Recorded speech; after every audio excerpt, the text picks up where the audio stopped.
Miss হবে না আপনার পছন্দের টিভি শো। দেখুন জি5 অ্যাপে একদম ফ্রি। মাটির তাল থেকে মানুষ যেরকম জিনিস তৈরি করে, সেরকমই বাংলাদেশ থেকে মালতী দি এসে এই মাটির তাল দিয়েই জিনিস তৈরি করে তার সংসারকে গড়ে তুলেছেন। তোমার বউদের সঙ্গে আলাপ করিয়ে দাও একটু। এই বড় বৌমা। নমস্কার দিদি, ঝুম্পা পাল। আর মেজি বৌমা। নমস্কার দিদি, বাসন্তী পাল। ঝুম্পা বাসন্তী। বাহ, মালতী দি বাংলাদেশে থাকতে ওখানকার মেয়ে? কোথাকার? বাংলাদেশে কোথায়? বাংলাদেশে আমার বাপের বাড়ি ছিল খলিশখালী, জেলা খুলনা জেলা। এই বড় বৌমা। নমস্কার দিদি, ঝুম্পা পাল। আর মেজি বৌমা। নমস্কার দিদি, বাসন্তী পাল। এবারে ছোট ছেলের বয়স তখন এই 2 বছর, তখন আমরা চলে এসেছি। এবার চলে এসে আমরা এই মানিকতলায় এসে আমাদের এই টালির ভাটায় এসে কাজ করতাম। বাংলাদেশে যখন থাকতে তখন দাদা কি কাজ করতেন? ও আমাদের বাড়ি টালির ভাটা ছিল। টালির ভাটাই ছিল? টালির ভাটা ছিল, এমনি 4 বার জমি জায়গা ছিল, মাটির কাজ ছিল। আর তোমার বাড়িতে কি ছিল, মানে তোমার বাপের বাড়িতে? আমার বাপের বাড়ি জমি জায়গা ছিল আর এই মাটির কাজ। মাটির কাজও ছিল? ও, তার মানে মাটির কাজ তোমরা প্রথম থেকেই জানতে। তারপরে এসে টালির ভাটায় কাজ করতে, তখন এই টালির ভাটায় কাজ করতাম। ওই যে টালি করে না, চাল টালি করে, ওই টালি করতাম। এবার তারপরে এইখানে এসে 4 বছর কাজ করেছি। কাজ করি এই জায়গা নিয়েছি। কবে এলে এখানে? মানিকতলাতে মথুরাপুর কাজ করেছি। মথুরাপুর থেকে আমরা এইখানে এসে কাজ করেছি। সিজনের সময় মানে আমাদের এই মাটির কাজটা মানে বর্ষার সময় তো আর হয় না, মানে যখন এই 6 মাস কাজ হয় আর 4 মাস বসে থাকতে হয়। তা 6 মাস ভাটার কাজ করতো আমার শ্বশুর শাশুড়ি, আর ওই 4 মাস শাশুড়ি বাড়িতে থাকতো আর শ্বশুর ভ্যানের কাজ করতো, ভ্যান চালাতো। আচ্ছা। তো এখন শাশুড়ি ভাবছে যে কি করে সংসারটা, এখন একজনের উপরে তো চালানো সম্ভব না।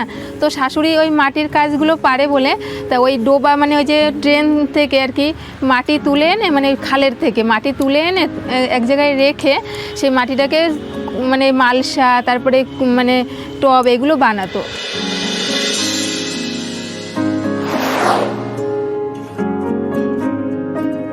বানাতে বানাতে এবার ওই 2-5টা করে যখন হতো, তখন ওই রাস্তার সাইডে লোক যেত, তখন ওই 2-1টা কিনতে শুরু করলো। তার শাশুড়ি দেখলো যে বেশ তো ভালোই হচ্ছে, তখন আর এই ভাটার কাজটা করতে গেলে না সেই রাত 3টের সময় উঠে তারপরে সারাদিন মানে পশুর মতন মানে খেটে যেতে হতো।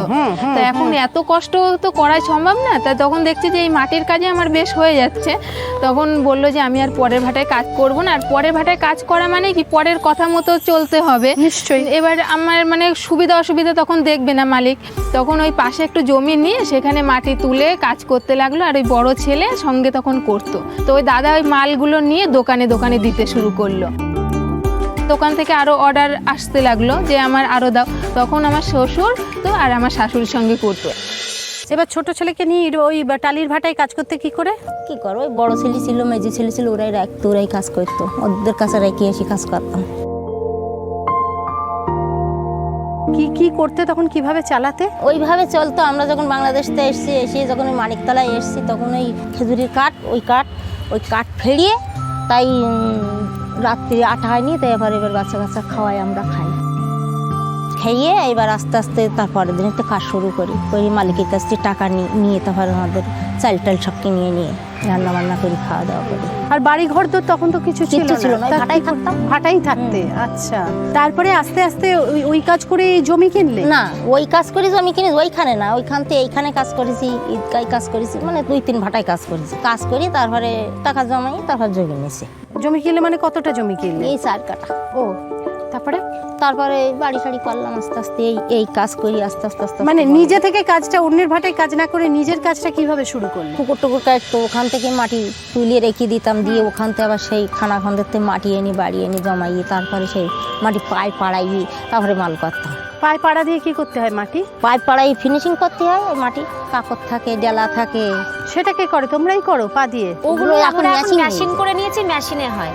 ও, কিন্তু সেই মেশিনে করতে গেলেও লোক লাগে তখন। একজন তুলে দেয়, একজন ধরতে হয় নিচে দিয়ে।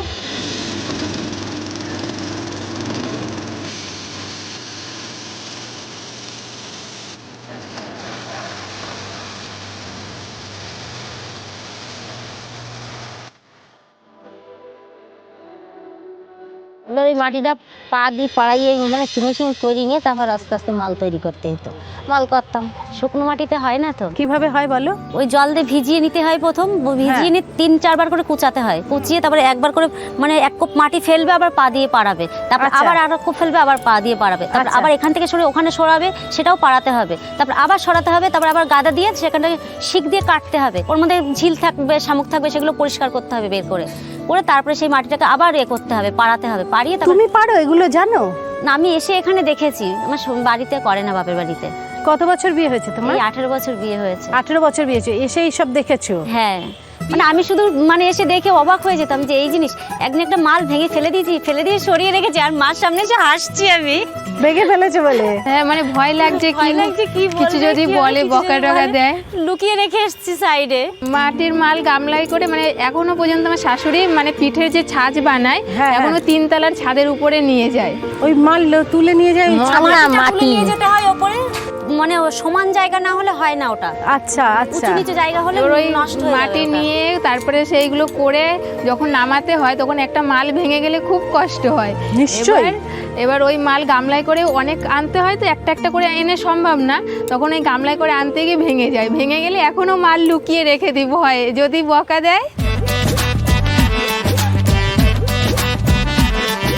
বকা দাও? ওই মানে কষ্টের কষ্ট হয় সময় তো। তখন একটু বকা আসে, এমনিতে খুব ভালোবাসে।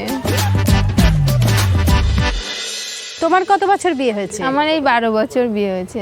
আগে তোমার বাড়ি কোথায় ছিল? আমার বাবারও মানে বাংলাদেশে ছিল, কিন্তু এখানে এসে আমার জন্ম হয়েছে। আচ্ছা, তোমার বাড়ির লোকজন কি কাজ করতো? আমার বাড়ির লোকজনও এই টালি ভাটাই কাজ করতো, মানে আমার বাবারাও পাল এই মাটির জিনিস তৈরি করতো, কিন্তু এখানে এসে ঠাকুমা বানাতো, আর বাবা ওই টালির ভাটাই কাজ করতো। তার মানে তোমার কিছুটা জানা?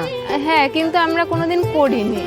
আচ্ছা। কিন্তু আমার মানে বাবারা করতো, তো মানে একটা বংশের ধারা থেকে মানে জানা ছিল আর কি। মানে জেনে গেছো, দেখা হ্যাঁ, আর কি। হ্যাঁ, হ্যাঁ, মোটামুটি হাতে কোনোদিন করনি, কিন্তু জানা। হ্যাঁ, কিন্তু তুমি এসে এই শাশুড়ি মার এই এত কিছুর গল্প শুনেছো যে কিভাবে এলো? হ্যাঁ, হ্যাঁ, সবসময় গল্প করে মা, মানে মার জন্যই এত দূর আসতে পেরেছে ছেলেরা, তাহলে আসতে পারতো না। একদমই। মার জন্যই আসতে পেরেছে। যখন ভাটায় থাকতো তখন মানে এমনও দিন গেছে আমার শাশুড়ি যে পান্তা ভাতের জল খেয়ে মানে দিন গেছে। ছেলেদের ভাতগুলো দিয়েছে, হ্যাঁ। আর নিজে আর শ্বশুর জলটা খেয়েছে।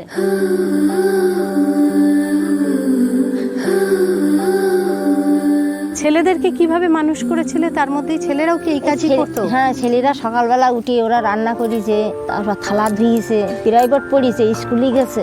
ছেলেরা লেখাপড়াও করেছে, রান্না বান্নাও করেছে, তোমার এই কাজও শিখেছে। এখন তোমার বর কি করে? এই মাটির কাজই করে। মাটির কাজই করে। তুমি যখন এসেছিলে তখন এই বাড়ি তৈরি হয়েছে? একতলা ছাদ পর্যন্ত ছিল, কিন্তু প্লাস্টার রং ঠং কিছু ছিল না, মেঝে টেঝে কিছু ছিল না। তার মানে তুমিও অনেক অনেক কষ্ট করেছো এখানে এসে। হ্যাঁ, করেছি, মানে যেভাবে যেটা বলতো তখন সেটাই করতাম। আর এখন তো খুব সুন্দর বাড়ি হয়ে গেছে। হ্যাঁ, এখন তো খুব সুন্দর বাড়ি। দাদা নমস্কার। নমস্কার। মালতীদের হাজবেন্ড। হ্যাঁ, কি নাম দাদা? অশোক পাল। রোজের কিরকম বিক্রি আছে? কোনোদিন ওই 4-5 হাজার টাকা বিক্রি হয়, কোনোদিন 2,000 টাকা বিক্রি হয়, কোনোদিন 10,000 হয়ে যায়, ওরকম ঠিক নাই। কিন্তু আপনাদের দোকানের জিনিসগুলো খুব সুন্দর। এখানে কত সুন্দর বোতলগুলো, এগুলো তো মানে গ্রীষ্মকালে এগুলোর খুব ভালো সেল আছে। দারুণ দারুণ। বাবা, তুমি তো মা লক্ষ্মী গো। হ্যাঁ, খুব ভালো লাগলো। জি5 ডাউনলোড করুন আর সব এপিসোড দেখুন একদম ফ্রি।